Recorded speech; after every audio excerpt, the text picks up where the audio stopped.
नमस्कार दोस्तों, आज के वीडियो में हम बात करेंगे बीपीएससी यानी बिहार पब्लिक सर्विस कमीशन के बारे में। बीपीएससी का जो 66 कंबाइंड प्रिलिमिनरी एग्जाम है उसके बारे में आज हम जानेंगे, तो वीडियो लास्ट तक देखिएगा आप। सबसे पहली बात यह है कि इसका जो इम्पोर्टेंट डेट्स हैं, जो महत्वपूर्ण तिथियां हैं वो ये हैं कि आवेदन अभी स्टार्ट नहीं हुआ है। आवेदन स्टार्ट होगा 28 सितंबर 2020 से। आज तारीख है 25 सितंबर और आवेदन करने की जो लास्ट डेट है वो है 20 अक्टूबर। यानी अगर आपको फॉर्म फिल करना है बीपीएससी का तो आप 20 अक्टूबर 2020 से पहले पहले फॉर्म फिल कर लीजिएगा। उसके बाद में बात करें कि इसका जो फी सबमिट करने का लास्ट डेट क्या है, तो वो है 20 अक्टूबर 2020, यानी सेम है। उसके बाद में आपको कंप्लीट फॉर्म करना होगा, उसकी डेट क्या है वो है 20/10, यानी तीनों डेट सेम है। उसके बाद सबसे इम्पोर्टेंट डेट ये है कि आपका एग्ज़ाम कंडक्ट कब होगा। आपका एग्ज़ाम कंडक्ट होगा 27 दिसंबर 2020 को। तो ये कुछ इम्पोर्टेंट डेट्स थी। अब कुछ बेसिक बातें समझते हैं। देखिए, अगर आप यूपीएससी की तैयारी कर रहे हैं तो मैं चाहूँगा कि आप एटलीस्ट 2-3 स्टेट्स पर फोकस करते रहें, क्योंकि यूपीएससी का जो सिलेबस है और जो 2-3 स्टेट्स का सिलेबस है वो ऑलमोस्ट सेम है। बस थोड़ा डिफरेंस ये है कि उन स्टेट्स के बारे में आपको थोड़ा पढ़ना होगा। सबसे पहले बात करते हैं कि ऐसा कौन सा स्टेट है जिसका सिलेबस यूपीएससी से एकदम सिमिलर है। वो है हमारा यूपी यानी उत्तर प्रदेश। तो अगर आप उत्तर प्रदेश का फॉर्म फिल करना चाहते हैं और आप यूपीएससी की तैयारी कर रहे हैं तो आपके लिए बहुत ही ये ईजी होगा, क्योंकि सिलेबस ऑलमोस्ट सेम है। मेंस तक का पूरा सिलेबस सेम है।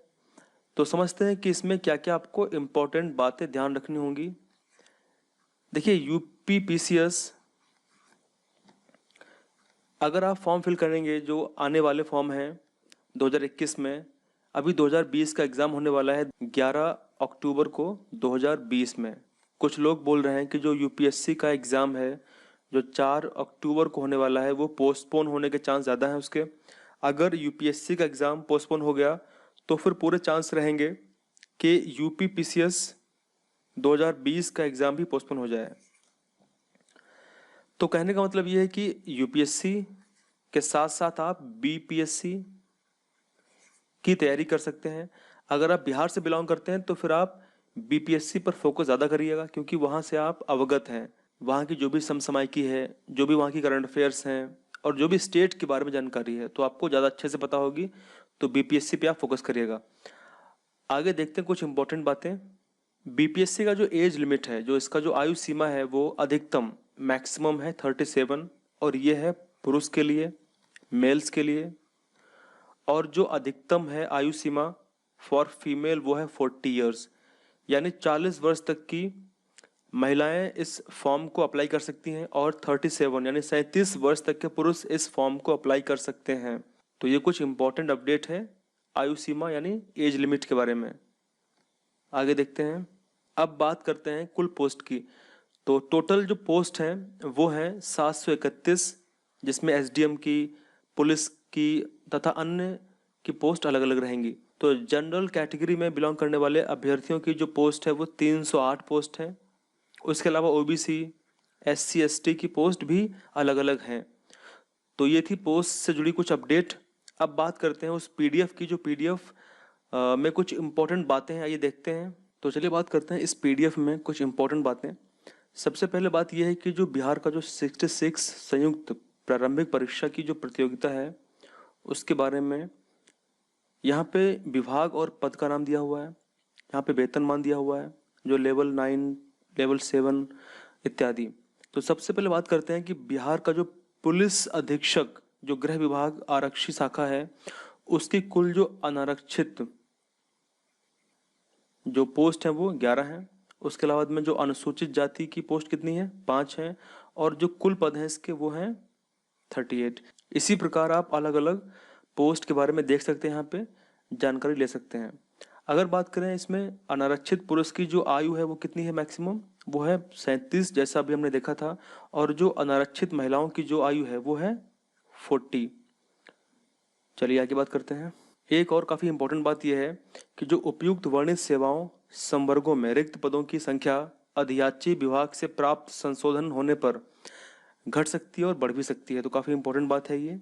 दूसरी जो सबसे इम्पोर्टेंट बात है वो ये है कि जो शैक्षिक योग्यता है, ऑनलाइन आवेदन भरने की अंतिम तिथि तक, लास्ट डेट तक आवेदक को मान्यता प्राप्त विश्वविद्यालय से स्नातक यानी ग्रेजुएशन अथवा समकक्ष परीक्षा में उत्तीर्ण होना अनिवार्य है। यानी सिंपल सा मतलब इसका ये है कि अगर आप ग्रेजुएट हैं तो आप एलिजिबल हैं इसके लिए। चलिए आगे बात करते हैं।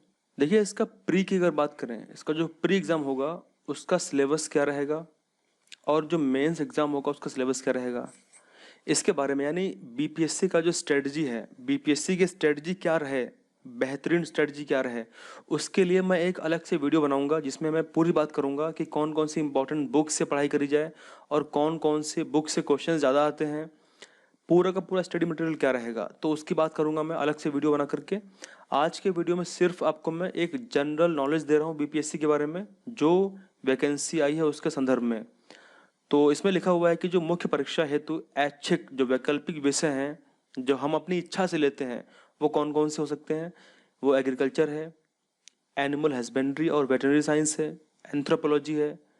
एंथ्रोपोलॉजी काफ़ी इंपॉर्टेंट विषय है यूपीएससी मेंस के लिए, तो काफ़ी एस्पिरेंट जो यूपीएससी की तैयारी करते हैं वो एंथ्रोपोलॉजी एज ऑप्शनल लेते हैं। उसके बाद बॉटनी है, केमिस्ट्री है, सिविल इंजीनियरिंग है, कॉमर्स एंड अकाउंटेंसी है, इकोनॉमिक्स है, इलेक्ट्रिकल इंजीनियरिंग है, ज्योग्राफी है। ज्योग्राफी भी काफ़ी ज़्यादा स्टूडेंट्स ऑप्ट करते हैं यूपीएससी में।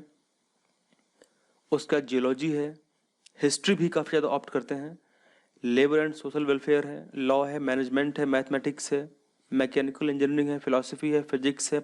उसके बाद political science and international relations, psychology, public administration, sociology, statistics, zoology काफ़ी इंपॉर्टेंट है यूपीएससी के लिए भी। Hindi language, English language, literature, Urdu etcetera कई विषय और भी हैं। तो ये कंप्लीट एक बेसिक इन्फॉर्मेशन है बीपीएससी के लिए। तो अगले वीडियो के लिए हम बात करेंगे अगले वीडियो में और पूरा विस्तार से जानेंगे कि किस तरीके से इसकी बेहतरीन रणनीति के साथ में तैयारी की जाए, ताकि जो 27 दिसंबर को एग्ज़ाम होगा उसमें हम अच्छे मार्क्स ला पाएँ और इसको क्लियर कर पाएँ। तो आज के लिए इतना ही। Thank you very much. Thank you, thanks a lot.